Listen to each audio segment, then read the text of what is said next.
Well, indeed, there is a big need for fuel right now in Gaza. Not only to run generators that provide electricity to hospitals, but also for desalination plants. So there could be a clean water for the population, but also for the health facilities. Simply, you cannot run hospitals without electricity. You cannot not have light in your hospital. And there are surgical theaters, there are incubators, there are dialysis machines, there are other machines that simply need electricity. So this is why when we say fuel is equally important as medical supplies like medicines and medical material, because simply we need these hospitals to continue to provide medical care to all those who are injured, but not only to them, to pregnant women, to people with chronic diseases, people who are doing cancer treatment, newborns. So there's a really big number of people from mostly vulnerable groups in the population who need hospitals and health centers to keep running. Yeah. However, right now, there are 12 out of 35 hospitals that are out of service, and others are really rationing little fuel that they have.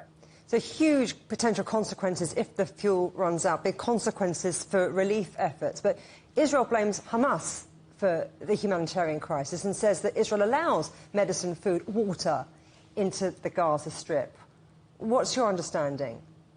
What we know from WHO side is that we were only able to bring 4 trucks of medical supplies on Saturday, and since then we were not able to bring more. That is nowhere enough of what is needed right now. And again, beside medical supplies, we need fuel because we need hospitals to be running. Otherwise, the lives of patients will be in danger. Another issue is having security guarantees to bring these supplies to north of Gaza. There are hospitals in north of Gaza that are hosting more than 2,000 patients right now, and they are also running of medical supplies and fuel. So all these people who are, again, we are talking about babies, we are talking about people who have renal problems, who need dialysis, people on ventilators.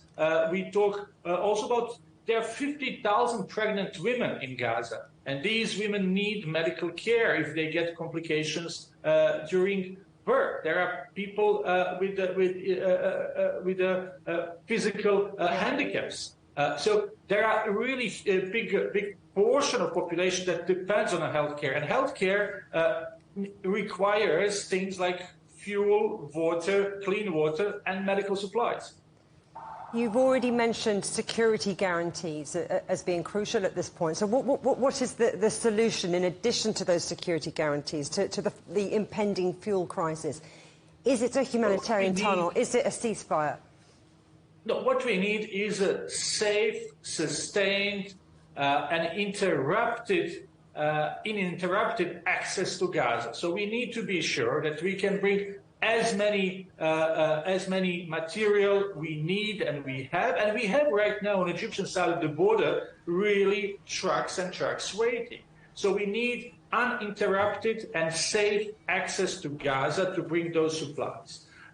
We also need to make sure that we can bring in a safe way that the trucks, that medical workers who are bringing those supplies to hospitals, who are receptioning them, will not be a target.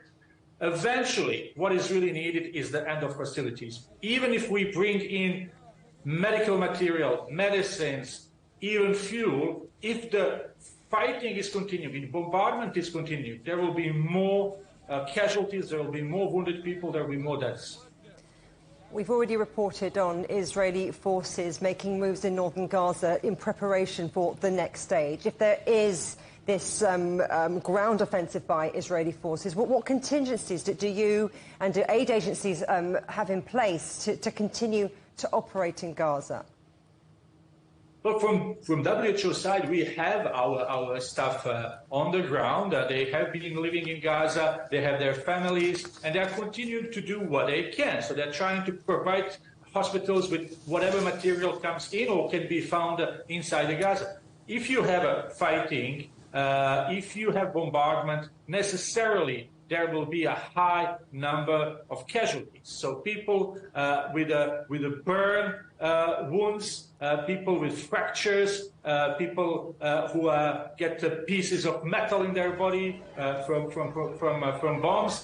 These people need to be treated in 16 minutes following their injury. Otherwise, the chances of survival go down. So really what we need is that there is a possibility to treat those people. But eventually, if you have an active fighting in any zone, it's difficult to see that hospitals, how hospitals can continue to work. And we have already recorded more than 60 attacks on hospitals in Gaza. 16 health workers have already lost their lives on duty, providing care to people. So it's healthcare workers in Gaza are doing an amazing job. At the same time, they fear for their lives. They have to take care of the safety of their family. And at the same time, they're really doing their best to treat people. So what we can do is try to help them so they can do their job. Tarik Jašarević in Cairo, thank you very much.